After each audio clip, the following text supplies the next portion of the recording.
नमस्कार, 12 बजे की 12 बड़ी खबरों में आप सभी दर्शकों का स्वागत है और मैं हूं आपके साथ अखंड राय और आप देख रहे हैं उत्तर प्रदेश का तेजी से बढ़ता हुआ digital platform IBC 24 Uttar Pradesh Uttarakhand. 12 बजे की महत्वपूर्ण खबरों की शुरुआत करते हैं। आपको बता दें, जिस तरीके से एक रैली के बाद बीएसपी चीफ लगातार एक मैसेज दे रही है और एक के बाद एक उनकी कहीं ना कहीं ना सिर्फ बैठक हो या फिर कोई योजना या फिर प्रेस कॉन्फ्रेंस कहीं ना कहीं टेंशन बढ़ाने का काम कर रहा है। और ये टेंशन किसके लिए है? सत्ता पक्ष के लिए और मुख्य विपक्षी पार्टी जो है समाजवादी पार्टी के लिए। बीजेपी और समाजवादी पार्टी के लिए जो मायावती का प्लान 2027 है, कहीं ना कहीं चिंता का विषय बन गया है इन लोगों के लिए, क्योंकि जिस तरीके से बसपा प्रमुख मायावती लगातार एक रैली के बाद से ही एक आक्रामक रूप दिखाती हुई नजर आ रही है और सबसे बड़ी बात है कि अपनी मौजूदगी भी दर्ज कराती हुई नजर आ रही है। ऐसा मान लेने वाले लोगों के लिए एक बड़ी चुनौती बनती हुई नजर आ रही है बसपा प्रमुख मायावती, और लगातार ऐसे ही संदेश देती हुई भी नजर आ रही है, क्योंकि कई लोग ये मानते थे कि बसपा कहीं लड़ाई में है ही नहीं। कई चुनाव के बाद से जो पक्ष है, सत्ता पक्ष और विपक्ष, इन दोनों के बीच में ही फाइट की बात कही जा रही थी। लेकिन जैसे जैसे 2027 नजदीक आ रहा है, चुनाव 2027 का नजदीक आ रहा है, वैसे वैसे बीएसपी ने इन दोनों राजनीतिक दलों की धड़कनें बढ़ा दी है। ये धड़कनें इसलिए भी महत्वपूर्ण है इन लोगों के लिए क्योंकि जैसे जैसे स्ट्रेटेजी के हिसाब से वो आगे बढ़ती हुई नजर आ रही हैं, वो साफ तौर पर कहीं ना कहीं अपने आप को स्ट्रेटेजिकली उत्तर प्रदेश के 2027 के चुनाव में अपने आप को मजबूती के साथ स्टैंड करती हुई नजर आ रही है। लेकिन सबसे बड़ी बात है कि मायावती का प्लान 2027 विपक्षियों के साथ साथ सत्ता पक्ष के लिए भी एक बड़ी चुनौती बनता जा रहा है, क्योंकि मायावती दुखती हुई नफ पे टटोल रही है और कहीं ना कहीं उसको टटोलने के साथ साथ उस पर ही कहीं ना कहीं काम करती हुई नजर आ रही है। जिस तरीके से कल प्रेस कॉन्फ्रेंस की थी उन्होंने और साफ तौर पर ना सिर्फ समाजवादी पार्टी को घेरने का काम किया था, कांग्रेस को भी घेरने का काम किया था, साथ ही साथ बीजेपी को भी आड़े हाथों लिया था। वो भी बीजेपी विधायकों के साथ जिस तरीके से बैठक हुई और जब बीजेपी के चीफ ने इस बैठक पर नाखुशी जाहिर की और उसके बाद कहीं ना कहीं भोज रखा गया था समाजवादी पार्टी का, इसको लेकर के भी साफ तौर पर बसपा सुप्रीमो ने इशारा किया है कि ब्राह्मणों का जो उचित सम्मान है वो केवल और केवल बहुजन समाजवादी पार्टी में है। और इस इतना ही नहीं, उन्होंने साफ किया कि वो किसी भी ऐसे बाटी चोखा के कार्यक्रम में ना जाए, ना पहुंचे। यही नहीं, समाजवादी पार्टी को गुंडों की पार्टी बताया। तो साफ तौर पर जिस तरीके से बसपा सुप्रीमो अब एक नए प्लान के साथ 2027 की तैयारी में है, कहीं ना कहीं एक मास्टर प्लान है और जो कहीं ना कहीं खतरे की घंटी साबित हो रही है तमाम राजनीतिक दलों के लिए जो इस वक्त सत्ता में है या फिर मुख्य विपक्षी पार्टी में है। और सबसे बड़ी बात है, इसको देखा भी जा सकता है कि कल किस तरीके से उनके जन्मदिन के मौके पर मुख्यमंत्री योगी आदित्यनाथ ने ना सिर्फ उनको एक्स पर पोस्ट करके बधाई दी, बल्कि फोन के जरिए भी उनको बधाई दी। वहीं पूर्व मुख्यमंत्री अखिलेश यादव ने भी उनको बधाई दी। अखिलेश यादव यही नहीं रुके, शॉर्ट सर्किट हो गया था उनकी प्रेस कॉन्फ्रेंस के दरमियान, उसको लेकर भी पूर्व मुख्यमंत्री अखिलेश यादव ने शाम को एक्स पर पोस्ट किया और उसकी जांच की बात कही। ये साफ तौर पर दर्शाता है कि कहीं ना कहीं अखिलेश यादव हो, उनको भी लगने लगा है कि कहीं ना कहीं बसपा सुप्रीमो अगर एक्टिव हुई और बीएसपी एक्टिव हुई तो कहीं ना कहीं समाजवादी पार्टी के लिए खतरे की घंटी है। साथ ही साथ बीजेपी भी इसी जुगत में है कि कहीं ऐसा ना हो कि बसपा सुप्रीमो की कई नई चाल उसके लिए भारी पड़ जाए। फिलहाल ये देखने वाली बात होगी और ये मास्टर प्लान कितना कारगर साबित होता है बीएसपी के लिए, ये भी देखने वाली बात होगी। लेकिन उनके तरकश में कौन से ऐसे तीर हैं जो समय समय पर बीएसपी सुप्रीमो चलाने वाली है, ये भी देखने वाली बात होगी। लेकिन इतना जरूर है, 2027 के लिए पूरी तरीके से तैयार है बीएसपी। अब चलते अपने सभी सहयोगियों के पास एक एक करके हमारे साथी हमारे साथ जुड़ेंगे जो आज की बड़ी खबरें उनके शहरों की हमारे दर्शकों को बताएंगे। सबसे पहले हमारे साथ आदर्श जुड़ रहे हैं हरदोई से। आदर्श, कौन सी बड़ी खबर है हरदोई से आज की? अखंड जी, आज हम बताना चाहिए हरदोई जनपद में एक बहुत बड़ा भ्रष्टाचार सामने खुलकर आया है। उस भ्रष्टाचार को बताना चाहिए जो भी आदित्यनाथ 40 मिनट पर काम कर रहे हैं। यहाँ पीडब्ल्यू विभाग के आचार्य ने भ्रष्टाचार किया है। हरदोई जब शाहबाद पर जाती है, शाहबाद पर सिकंदरपुर गाँव पड़ता है, वहाँ गाँव में 3 किलोमीटर की जो सड़क थी उसको वहाँ पर उसी के ऊपर बना दी गई, जो अभी तो उखड़ने लगी है। और वहीं पर ग्रामीणों का कहना है कि 6-7 साल से वो सड़क बनी नहीं थी और जो सड़क बनाई गई है उस सड़कों में भी गोलमाल किया गया है। ये सबसे बड़ी हरदोई जनपद के भ्रष्टाचार जाने को दिखाई दे रहा है, जबकि ये पीडब्ल्यू विभाग की जो सड़क बन रही थी जी अखंड। और दूसरी खबर हम बताना चाहिए, हमारे साथ यहाँ पर जो लेखपाल संघ के एक महामंत्री जी है, यहाँ पर लेखपाल की मृत्यु हो गई थी। उनकी आर्थिक सहायता के लिए यहाँ पर कुछ धन वगैरह जो एकत्रित किया गया है। क्या है पूरा मामला हमारे सामने? हमारे एक लेखपाल साथी थे देवेंद्र वर्मा जी, अभी बीमारी के कारण कुछ दिन पहले उनका निधन हो गया था। तो उसके लिए हम सभी जो हमारे पांचों तहसीलों के विकास साथी थे, उन्होंने कुछ चंदा इकट्ठा किया और उन लोगों ने दिया है। और जो भी चीजें हो सकती हैं आगे उनके लड़के को नौकरी के लिए भी हम लोग प्रयास करते हैं। बाकी हमारे अधिकारियों का बहुत सहयोग मिल रहा है और बाकी जो हम लोग अपने स्तर पे कर सकते हैं हम लोगों ने किया। क्या टीमा से लगे? हाँ जी, हमारी तो अगर हम बता दें, यहाँ ये कहने के बहुत बड़ी अच्छी खबर है कि लेखपाल की जो मृत्यु हो गई थी, उनको आर्थिक, उनके परिजनों को आर्थिक सहायता के लिए यहाँ पर जो महामंत्री उन्होंने जो यहाँ आर्थिक सहयोग राशि को इकट्ठा किया और उनके परिजनों के लिए वो दी जाएगी। हाँ, बिल्कुल इस तरीके की चीजें जब होती हैं तो कहीं ना कहीं उसके परिवार वालों के सामने एक संकट का समय होता है, लेकिन इस तरीके की जो तमाम संगठन है या लोग हैं, मित्र हैं या फिर काम करने वाले लोग हैं, अपने सहयोगियों के लिए इस तरीके से इस समय पर एक आर्थिक मदद मुहैया कराना अपने आप में बड़ी बात है। लेकिन आदर्श, पहली खबर पे आपके लौटते हैं। अगर इस तरीके की शिकायतें आ रही है भ्रष्टाचार की, इसको लेकर के लगातार बातें कही जा रही है, विरोध की बातें सामने आ रही है, तो इसको लेकर के क्या अभी तक किसी अधिकारी ने इस पर कोई कार्रवाई की बात कही है? क्या कुछ निकल करके सामने आया? ये अधिकारी की बात करें तो भ्रष्टाचार को लेकर अधिकारी तो सुनते हैं, लेकिन कान में तेल डाले बैठे हैं। और जब उनकी संज्ञान में आता है तब भी वो अधिकारी वहाँ पर जाते ही नहीं वहाँ पर है। लेकिन यहाँ पर जो डीएम अनिल झा है, उनके पास शिकायत दी जाती है, वो कार्रवाई भी करते हैं। लेकिन जो उनसे नीचे अधिकारी बैठे हैं वो भ्रष्टाचार में कहीं ना कहीं पर लिप्त हैं। और जो सड़क बनाई जा रही है उनके उसमें भारी गोलमाल किया गया है। लेकिन वहाँ पर जो बासिंदे हैं, जो ग्रामीण वासी हैं, उनका कहना है कि उन्होंने आरोप लगाए हैं उनके अधिकारियों पर कि जो सड़क बनाई जा रही है उस सड़क को अभी जो है 3 महीने नहीं है, वो उधरनी शुरू हो गई। और जो कि वो डामर रोड है, उसी रोड के ऊपर रोड बनाई गई है, जबकि अगर हाथ से उसको उठाएं तो हाथ से वो पप्पू छुट्टी चली जा रही है। लेकिन ये बहुत बड़ा अगर शिकायतों पर कार्रवाई करते हैं, अगर शिकायतों पर कार्रवाई करते तो इस शिकायत पर कौन सी कार्रवाई हुई? अगर इस तरीके से 3 महीने पहले बनी हुई सड़क अगर इस तरीके से उखड़ रही है, तो आखिरकार ऐसी सड़कों को बनाने का फायदा क्या? ना बनाए तो ज्यादा बेहतर होगा। मतलब क्या है उसको बनाने का? क्या आम जनता के लिए इस तरीके की चीजों का निर्माण कराया जाता है कि उनको किसी तरीके की दिक्कत तकलीफ ना हो? पर अगर ये अधिकारी इस तरीके से निर्माण कार्य में लिप्त हैं और इस तरीके के काम करते हैं कि सड़क इस तरीके से बनाई जाती है कि वो 3 महीने के अंदर, कुछ माह के अंदर, कभी-कभी तो खुद बीजेपी के विधायक जाकर के सड़क उखाड़ते हुए नजर आते हैं कि देखते हैं किस तरीके की लेयर दिखाई दे रही है। अगर शिकायतों पर कार्रवाई करने वाले अधिकारी हैं तो अभी तक इस पर खामोश क्यों बैठे हैं? सबसे बड़ा सवाल तो यही है ना। जी।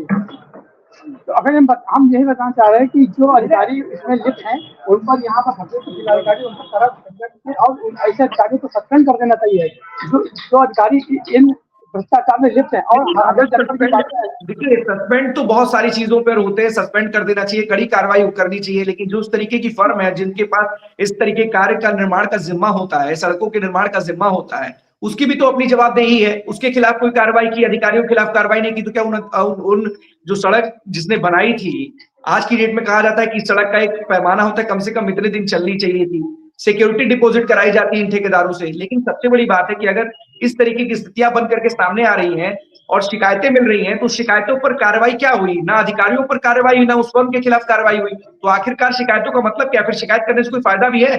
तो शिकायतें अगर कहीं या तो कहीं कोने में रख दी जाती हैं, अगर लिखित शिकायत मिली है, या फिर औपचारिक रूप से बता देते कि जांच समिति गठित कर दी गई है, जांच करके आप अवगत कराएंगे, दोषियों के खिलाफ कार्रवाई करेंगे। तो ऐसी किसी भी जांच का कोई मतलब नहीं होता है। आदर्श एक काम कीजिएगा, जिलाधिकारी के पास आप उनका वर्जन लीजिएगा कि आखिरकार इस तरीके की बातें आई हैं निकल करके, आपने इस पर अभी कौन सा रुख अपनाया और किस तरीके से, क्या किसी के ऊपर कार्रवाई की है, दोषी अधिकारियों के ऊपर कार्रवाई की है, जो निर्माण कंपनी है जिसने इस पूरी सड़क को बनाया था उसके खिलाफ कोई कार्रवाई की है? इसको लेकर के जरूर उनसे सवाल कीजिएगा। बहुत बहुत धन्यवाद आपका इस तमाम जानकारी के लिए आदर्श। हमारे साथ इंद्रवीर जुड़े हुए हैं रायबरेली से। इंद्रवीर, कौन सी बड़ी खबर है? देखिए अखंड, रायबरेली की अगर बात करें तो रायबरेली में इसमें 2 दिन से जो है इनकम टैक्स डिपार्टमेंट का छापेमारी की जा रही, जो कि दिल्ली और हरियाणा से आई हुई टीम है। जो सूत्रों के मुताबिक खबर है कि ये कल से जो है छापेमारी की जा रही है। आनंदा डेयरी है लालगंज में, तहसील लालगंज पड़ती है, थाना लालगंज भी है, वहां पर जो है 2 दिनों से छापेमारी की जा रही है। और ये छापेमारी आज भी दूसरे दिन वहां पे जो है चालू है। और जो वहां के एम्प्लॉई हैं, तमाम सारे दस्तावेज और उनके एम्प्लॉइयों के मोबाइल जो छापेमारी में होती है, किसी तरह की कोई चीजें लीक ना हो। तो ये छापेमारी इनकम टैक्स को लेकर बड़े दिन से कई सारे उस पे रडार में थे, ऐसे उद्योग जिसको लेकर के एक बड़े स्तर पे बिजनेस किया जा रहा था।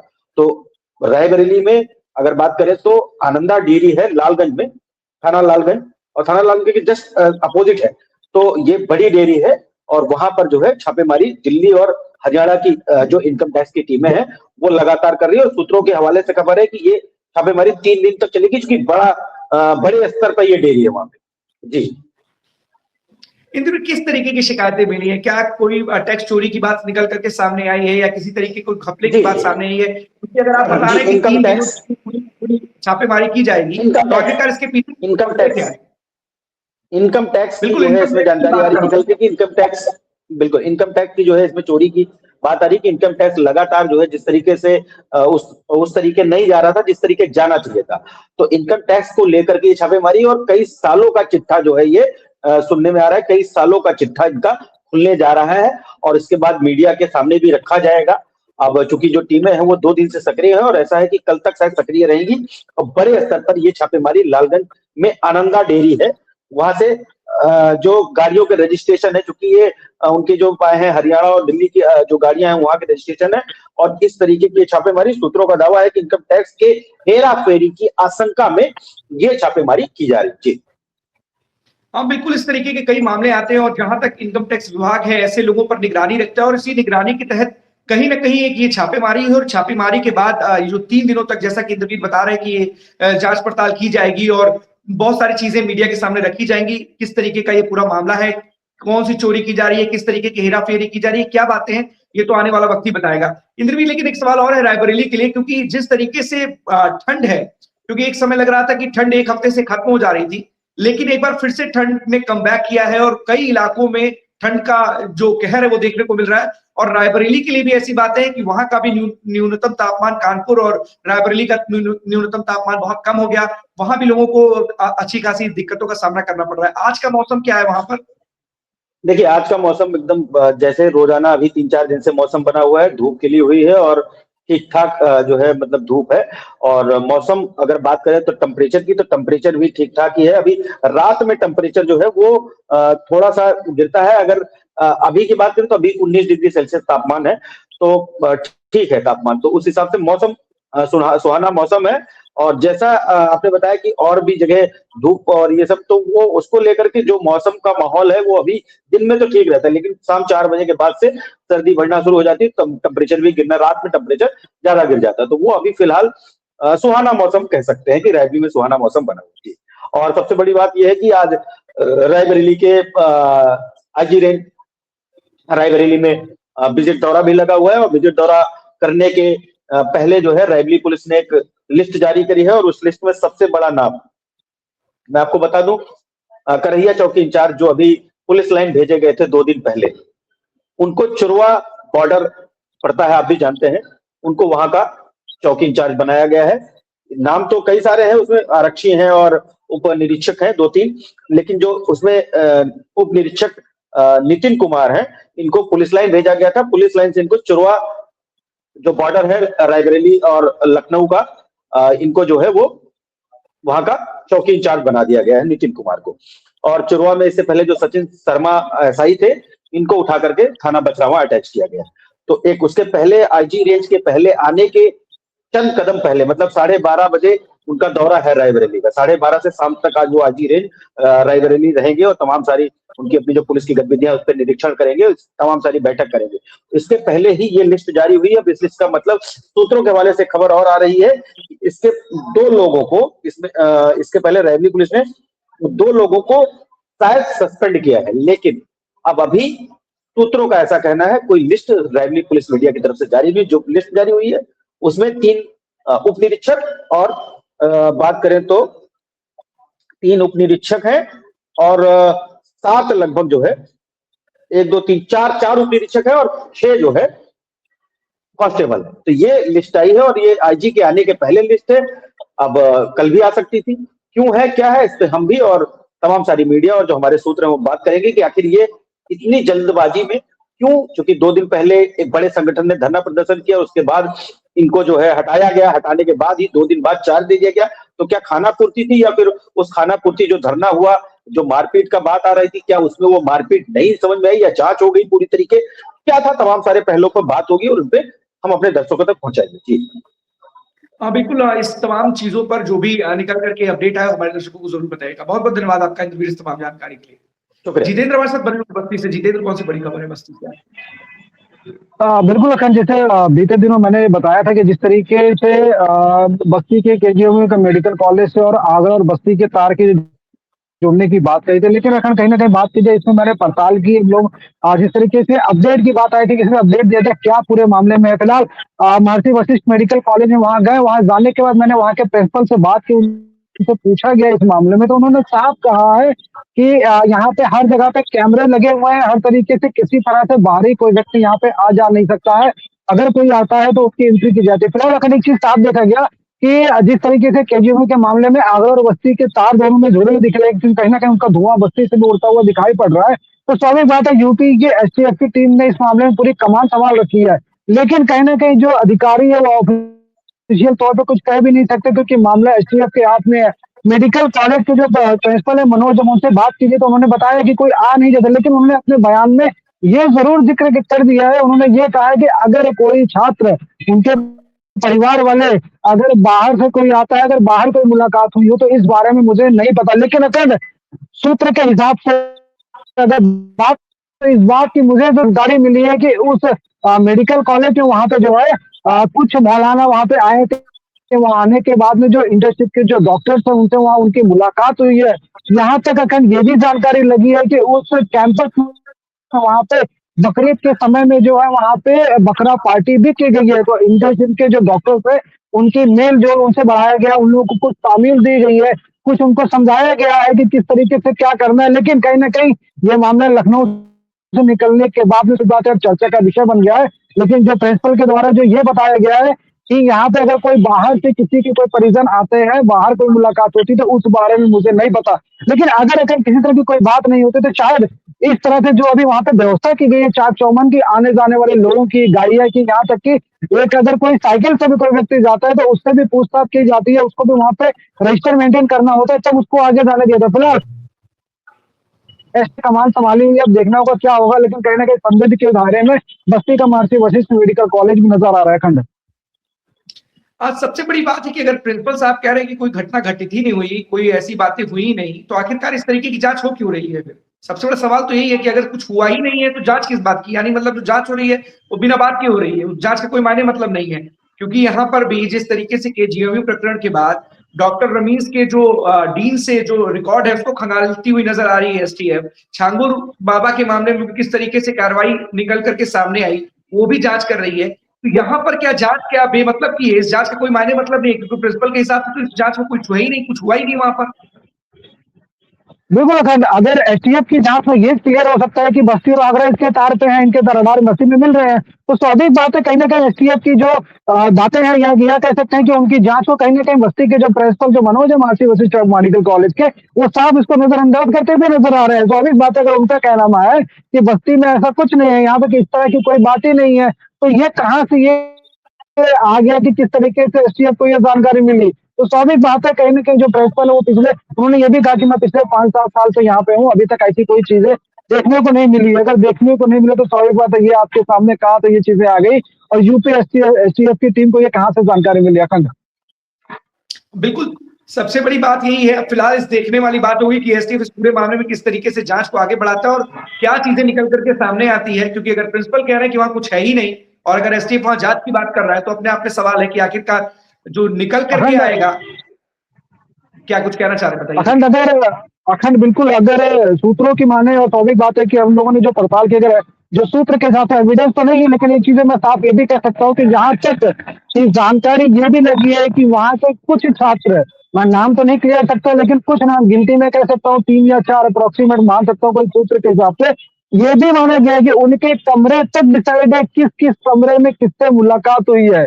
लेकिन स्वाभाविक बात है इस बारे में जब हमने प्रिंसिपल से बात की, उनसे जब पूछा गया कि माना कि कुछ मौलाना यहाँ पे आए तो उनके बच्चों से मुलाकात हुई है, उनके साथ पार्टी हुई है, तो उन्होंने साफ कहा कि ऐसा कुछ नहीं है, इस तरीके की चीजें बस्ती में कुछ नहीं है। लेकिन जो जानकारी हम लोगों को मिली है उस जानकारी के हिसाब से कुछ लोगों के नाम भी हो सकता है, जल्दी एसटीएफ के द्वारा जो है इसकी जानकारी भी दी जाएगी। अखंड अब फिलहाल इस पर नजर बनाए रखिएगा, क्योंकि कहीं ना कहीं विरोधाभासी बातें हैं। अगर एसटीएफ इसकी जांच कर रही है और प्रिंसिपल का कुछ और कहना है, तो अपने आप में सवाल बड़ा उठता है कि आखिरकार कौन सी ऐसी चीज है जिसे छिपाने का प्रयास किया जा रहा है, और अगर कुछ है ही नहीं तो जांच क्यों हो रही है, ये भी एक बहुत बड़ा सवाल है। नजर बनाए रखिएगा।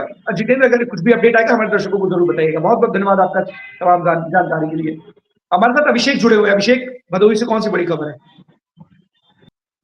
शेखर, अगर हम भदोही की बात करें तो भदोही का मूल खबर की बात की जाए तो भदोही का तापमान बिल्कुल अलग देखने को मिल रहा है। लगातार 3 से 4 दिनों से जो कड़ाके की ठंड जो है कि पड़ रही थी, लेकिन अब जो है कि कड़ाके का ठंड बिल्कुल सुलगता हुआ नजर आ रहा है। बिल्कुल मौसम साफ नजर आ रहा है। यहाँ लगातार लोगों का जो आवागमन ठप रहता था, जो बुजुर्ग बाहर नहीं निकलते थे, रैन बसेरों में जाकर के ठहराव करते थे, लेकिन अब रैन बसेरों में बिल्कुल खाली जगह देखने को मिल रही है। उसी के साथ अगर हम बात करें, जिस तरीके से मायावती का एक बयान जो है सुर्खियों में ला दिया है। अगर मैं भदोही की बात करूं तो भदोही में एक ऐसा वक्त था 2007 से लेकर के 2012 का वक्त, जो कहीं ना कहीं बसपा का एक गढ़ माना जाता था भदोही। तो अब कहीं ना कहीं इससे यह कयास लगाया जा सकता है कि अगर कांग्रेस के साथ बसपा अलायंस करती है तो कहीं ना कहीं नई मजबूती देखने को मिलेगी उत्तर प्रदेश में। जिस तरीके से अपने जो है कि कैडर के वोटों को साधने में लगी हुई मायावती, लगातार अभी देखने को मिल रहा था कि जिस तरीके से लखनऊ में महारैली उन्होंने किया, इसके बाद उनकी कवायद यह है कि कांग्रेस के साथ अगर अलायंस होता है, अगर अगड़ी जातियां ध्यान देती हैं, तो कहीं ना कहीं उत्तर प्रदेश को 2027 के विधानसभा चुनाव में एक नया मोड़ देखने को मिल सकता है। जी अखंड। अब बिल्कुल 2027 के चुनाव के लिए जिस तरीके से मास्टर प्लान पे काम कर रही है बीएसपी चीफ, वो साफ तौर पर दर्शाता भी, और कहीं ना कहीं सांसें और धड़कनें दोनों बढ़ाने का काम किया है। ऐसा नहीं केवल समाजवादी पार्टी के लिए, बल्कि सबसे बड़ी दिक्कत की बात है बीजेपी के लिए भी, क्योंकि जिस तरीके से वो एक्टिव हुई है वो कहीं ना कहीं दर्शाता है कि बीजेपी के लिए भी मुश्किलें बढ़ सकती हैं। क्योंकि जिस तरीके से एक मैसेज उन्होंने दिया है अपनी प्रेस कॉन्फ्रेंस में भी, और मुस्लिम समाज को लेकर के भी दिया है, क्योंकि बहुत सारी बातें अगर हम फील्ड में निकलते हैं तो देखने को मिलता है, क्योंकि अब जो मुस्लिम है वो भी देख रहे हैं कि समाजवादी पार्टी लगातार उनका वोट तो ले रही है, लेकिन बीजेपी को हराने में नाकाम साबित हो रही है। और कहीं ना कहीं बसपा चीफ ये बताने में जुटी हुई है कि अगर मुस्लिम और ब्राह्मण उनके साथ आए तो तस्वीर कुछ और होगी। तस्वीर बदलते ही सिनेरियो पूरा बदल जाएगा। इसी को लेकर के बसपा चीफ ने लगातार बातें कर रही हैं और कहती हुई भी नजर आ रही हैं। प्रेस कॉन्फ्रेंस के माध्यम से बात कही जाए, या फिर वो अपने एक्सपोज के जरिए इस बातों को बताने का प्रयास करती है, और कहीं ना कहीं ये नहीं भूलती है कि समाजवादी पार्टी गुंडों की पार्टी है और हक ना दिला पाने वाली पार्टी है, जो साफ तौर पर दर्शाता है कि जो इस वक्त मुस्लिम समाज के लोग उनके साथ जुड़े हुए हैं, मुस्लिम वोट बैंक जो उसके साथ है, अगर वो कहीं बीएसपी के खाते में आता है, और अगर ब्राह्मण ने अपना ठिकाना बीएसपी की तरफ अगर लेके चले गए, तो शायद तस्वीर कुछ और होगी। बीजेपी के लिए बहुत बड़ी मुश्किल पैदा होगी। और जैसे कि आपने बताया कि भदोही बसपा का गढ़ रहा है, भदोही नहीं, कई ऐसे जिले जो बसपा का गढ़ रहे हैं। ऐसे में अगर बसपा कमबैक करती है तो सबसे बड़ी बात है कि बीजेपी को भी बहुत बड़ा नुकसान होगा। अभिषेक, ये मैं एक बताना चाहूंगा, एक चर्चा मैं करना चाहूंगा। जिस तरीके से विधानसभा का चुनाव नजदीक आ रहा है और पंचायत का भी चुनाव नजदीक आ रहा है, पंचायत की चुनाव की सरगर्मी तेज हो गई है। जहां भी आप देखें किसी भी उत्तर प्रदेश के किसी भी जनपद में, तो कहीं ना कहीं अब होर्डिंग के जरिए कहीं ना कहीं अब ग्राम पंचायत से लेकर के जिला पंचायत सदस्य और जिला पंचायत अध्यक्ष के चुनाव में जो बिगुल बजना चाहिए वो बजना प्रारंभ हो गया है। एक तरफ ग्राम पंचायत के जो प्रत्याशी हैं वह आरोप लगाना प्रारंभ कर दिए हैं, एक तरफ विकास का नया धमाका दिखना प्रारंभ हो गया है। उसी के साथ अगर हम बात करें, जिस तरीके से गुगाहट मायावती ने दिया 2027 का संदेश दिया, 2027 के संदेश के बारे में मैं बताना चाहूंगा। जिस तरीके से उत्तर प्रदेश इस वक्त राजनीति चल रही है, जिस तरीके से लगातार भारतीय जनता पार्टी दलित वोट पर अपना नया नजर देखने को दे रही है। जिस तरीके से आप देखें, राष्ट्रपति का चुनाव हो, चाहे आपके विधानसभा में जो और प्रदेश के चुनाव हो, उसमें कहीं ना कहीं दलित वोटरों को साधने का पूरा प्रयास किया गया है। क्योंकि 2024 का जो लोकसभा का चुनाव था वो कहीं ना कहीं दलित के मुद्दे पर लड़ा गया और संविधान के नारे के साथ लड़ा गया। तो उससे कहीं ना कहीं अब भारतीय जनता पार्टी कहीं ना कहीं अब निरंकुश होती जा रही है, क्योंकि जिस तरीके से कांग्रेस के साथ अब नए नए घटक जुड़ रहे हैं। और अगर उत्तर प्रदेश में अगर ऐसा होता है कि बसपा, समाजवादी पार्टी और कांग्रेस अगर एक साथ ऐलान करते हैं, तो 27 का चुनाव बेहद निर्णायक रहेगा। क्योंकि 2027 का चुनाव कहीं ना कहीं एक विकास की चुनाव रहेगी। 10 वर्षों की योगी की सरकार और केंद्र की जो है कि ट्रिपल इंजन की सरकार।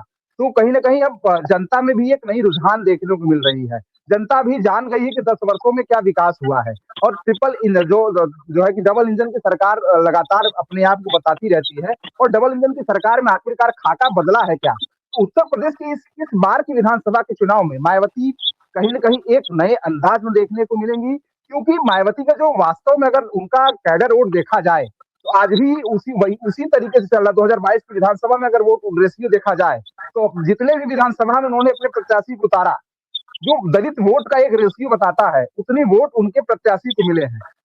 ये ग्राउंड कहता है। और उसी तरीके से लोकसभा के चुनाव में भी इसी तरीके से जो अलायंस के हार हुए हैं, जैसे मैं भदोही की बात करूं, भदोही में मात्र 34,000 वोटों से लोकसभा के चुनाव में महागठबंधन के प्रत्याशी की हार हुई थी। जो ललतेज प्रति त्रिपाठी टीएमसी से चुनाव लड़ रहे थे भदोही लोकसभा से, तो मात्र 34 से 35,000 वोटों से चुनाव हारना और बसपा के खाते में लगभग 1 से 1.5 लाख मत जाना, तो ये कहीं ना कहीं बड़ा अंतर देखने को मिलता है। अगर यह कहीं ना कहीं अगर आप सोचे और मेरे दर्शक सोचें कि जिस तरीके से बसपा लोकसभा में अलग होकर के लड़ी, अगर अलायंस के साथ रही होती, तो भारतीय जनता पार्टी का क्या हाल होता। जिस तरीके से ग्राउंड पे उनका वास्तव में कैडर कहता है आज भी कि उनकी जो उनकी कैडर की वोट है आज भी उनके साथ है। अगर वास्तव में उनकी बातों की सच्चाई को लिया जाए कि अगर उनके साथ अगड़ी जातियां जुड़ती हैं, तो कहीं ना कहीं उत्तर प्रदेश में बड़ा फेरबदल देखने को मिल सकता है। जी अखंड। अब फिलहाल ये देखने वाली बात होगी अभिषेक कि कितना फेरबदल होगा, लेकिन इतना जरूर है कि संभावनाओं को नकारा नहीं जा सकता है, क्योंकि जिस तरीके से समाजवादी पार्टी और कांग्रेस ने मिलकर के लोकसभा का चुनाव लड़ा और कहीं ना कहीं बीजेपी को उत्तर प्रदेश जैसे राज्य में भारी शिकस्त दी, इतनी बड़ी शिकस्त दी कि शायद कल्पना खुद बीजेपी ने भी नहीं की थी। और अब ये बड़ी बात है कि अगर कांग्रेस समाजवादी पार्टी का साथ छोड़ करके बसपा के साथ गठबंधन करेगी, उसके साथ अलायंस करेगी, तो अपने आप में बड़ी बात है। या फिर गठबंधन का जो दायरा वो अलग है। फिलहाल इस बात को पूरी तरीके से खारिज किया है कल बसपा सुप्रीमो ने कहा है कि वो आने वाले किसी भी चुनाव को अकेले अपने दम पर लेगी। लेकिन संभावनाओं से को इनकार नहीं किया जा सकता, नकारा नहीं जा सकता। लेकिन इतना जरूर है कि जब बसपा और समाजवादी पार्टी मिलकर के जब चुनाव लड़ा था, तो उसमें बीएसपी को फायदा हुआ था, समाजवादी पार्टी को नुकसान। जब कांग्रेस और सपा ने चुनाव लड़ा, तो उन दोनों को बेनिफिट हुआ। कांग्रेस के भी कई सांसद चुन करके संसद में पहुंचे और समाजवादी पार्टी के तो कई सांसद पहुंचे ही है। तो अब देखने वाली बात होगी कांग्रेस अपना साथ किसको देती है, क्योंकि अभी जो उपचुनाव होना है उसमें भी साफ तौर पर कांग्रेस ने समाजवादी पार्टी का साथ देना उचित समझा है। अभी बड़ी बात है या कोई इस तरीके की खिचड़ी पके या यूं कहे कि गठबंधन में बसपा आ जाए और तीनों मिल करके बीजेपी के खिलाफ चुनाव लड़े, ये अलग बात होगी। लेकिन इतना जरूर है कि गठबंधन को नकारा नहीं जा सकता और कौन किसके साथ रह करके चुनाव लड़ेगा इससे इनकार किया नहीं जा सकता। लेकिन इतना जरूर है कि साफ तौर पर जिस तरीके से बसपा सुप्रीमो ने कहा है कि आने वाले किसी भी चुनाव में वो गठबंधन नहीं करेंगी, क्योंकि उनको फायदा कम नुकसान ज्यादा होता है। उनका वोट तो ट्रांसफर होता है पर विपक्षियों का वोट उनको नहीं मिल पाता। लेकिन कई सारे समीकरण है, इस समीकरणों पर कौन सा समीकरण भारी पड़ता है, बीएसपी चीफ आने वाले चुनाव में किस कदर अपनी पार्टी को आगे लेके जाती है, किस करवट लेती है, अलग विषय है। लेकिन इतना जरूर है कि बीएसपी की मौजूदगी और बीएसपी का इस तरीके से उभरना कहीं ना कहीं सत्ता पक्ष के लिए और विपक्ष के लिए दोनों के लिए चुनौतीपूर्ण है, क्योंकि अगर आने वाले चुनाव में बिल्कुल वाराणसी के भी समीकरण को मैं बताना चाहूंगा। जिस तरीके से वाराणसी का भी विधानसभा चुनाव होगा, जो 7 विधानसभा है वाराणसी की, वो कहीं ना कहीं बसपा के नए वोट में देखने को मिलती है। जिस तरीके से अजगरा विधानसभा कहा जाता है वाराणसी का, जो सुरक्षित विधानसभा है। अजगरा से लगातार पिछले वर्षों में जब 2012 से लेकर के 2007 की बात की जाए, तो 2007 और 2012 के चुनाव में कहीं ना कहीं बसपा का एक नया वह जो है कि जमीर देखने को मिलता था। अजगरा विधानसभा में लगातार 4 से 5 बार बसपा के ही विधायक हुआ करते थे। लेकिन जिस तरीके से अब नई बोल देखने को मिल रही, उससे कहीं ना कहीं अगर अगड़ी जातियां सामने उनके साथ मिलती हैं, तो कहीं ना कहीं नया देखने को संदेश मिलेगा पूरे उत्तर प्रदेश में। देखिए, ये तो संभावनाएं और संभावनाओं का कुछ भी नहीं कहा जा सकता, क्या कुछ होगा ये तो समय बताएगा। मगर इतना जरूर है कि चुनाव में समाजवादी पार्टी और बीजेपी के लिए बीएसपी का इस तरीके से उठना कहीं ना कहीं चिंता का विषय जरूर है। और दोनों पार्टियों को सोचना होगा कि अगर बीएसपी का उदय होता है तो किसका सूरज अस्त होगा, ये भी देखने वाली बात होगी। सबसे ज्यादा चिंता का विषय बीजेपी के लिए भी है, साथ ही साथ समाजवादी पार्टी के लिए भी है। बहुत बहुत धन्यवाद आपका अभिषेक इस तमाम जानकारी के लिए। आपको बता दें कि लखनऊ में आज सुबह जब प्रभारी मंत्री देखने के लिए निकले थे, जायजा लेने के लिए निकले थे और मेयर भी निकले थी, तो उन्होंने बहुत जगहों पर देखा कि गंदगी का अंबार लगा हुआ है। झाड़ू नहीं लगती, इसको लेकर के भी लोगों ने शिकायत की। इसको देखते हुए जो मंत्री हैं उन्होंने वहां के जोनल अधिकारी और सुपरवाइजर का 2 दिन का वेतन काटने की बात कही। सबसे बड़ी बात है कि इस तरीके से गंदगी का अंबार राजधानी लखनऊ में ही देखने को मिल रहा है और प्रभारी मंत्री जब खुद निरीक्षण करने पहुंचते हैं और उनको इस तरीके गंदगी का अंबार मिलता है, झाड़ू लगी हुई नहीं मिलती है, तो उन्होंने इसको लेकर के आपत्ति दर्ज कराई। नाखुशी उनके मन में आई, उन्होंने लगा कि इस तरीके से जब गंदगी का अंबार इन जगहों पर है, कई इलाकों का है, तो और भी जगहों की स्थितियां क्या होंगी। लोगों ने भी शिकायतें की। इसको लेकर के जोनल अधिकारी के साथ साथ सुपरवाइजर का भी वेतन काटा गया है। लेकिन सबसे बड़ी बात है कि नगर निगम है, साफ सफाई का जिम्मा है, स्वच्छ भारत की बात कही जाती है, लेकिन जिन कंधों पर ये जिम्मेदारी है अगर उसको बखूबी से नहीं निभाएंगे तो आखिरकार कैसे स्वच्छ भारत में उत्तर प्रदेश की राजधानी लखनऊ टॉप पर आएगी, ये भी एक बड़ा सवाल है।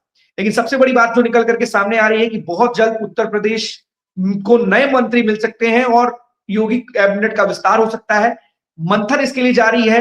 खुद जो बीजेपी चीफ है पंकज चौधरी, उन्होंने दोनों डिप्टी सीएम से अलग अलग मुलाकात की थी और मुलाकात के बाद कई सारी चीजें की थी, मंथन भी किया था। और जो संगठन के महामंत्री हैं धर्मपाल, उन्होंने भी अलग अलग जा करके मंत्रियों के बारे में ब्यौरा लिया और जानकारी इकट्ठा की कि किसका कामकाज कैसा है। इसको लेकर के भी उन्होंने रिपोर्ट तैयार कर ली है। बहुत जल्द उत्तर प्रदेश में मंत्रिमंडल का विस्तार हो सकता है। मंत्रियों ने कौन-कौन से मंत्रियों ने क्या-क्या काम किए, इसको लेकर के भी पूरी की पूरी पूरा मंथन हुआ है। अब देखने वाली बात होगी कौन से लोग आउट होते हैं और कौन से लोग योगी मंत्रिमंडल में इन होते हैं।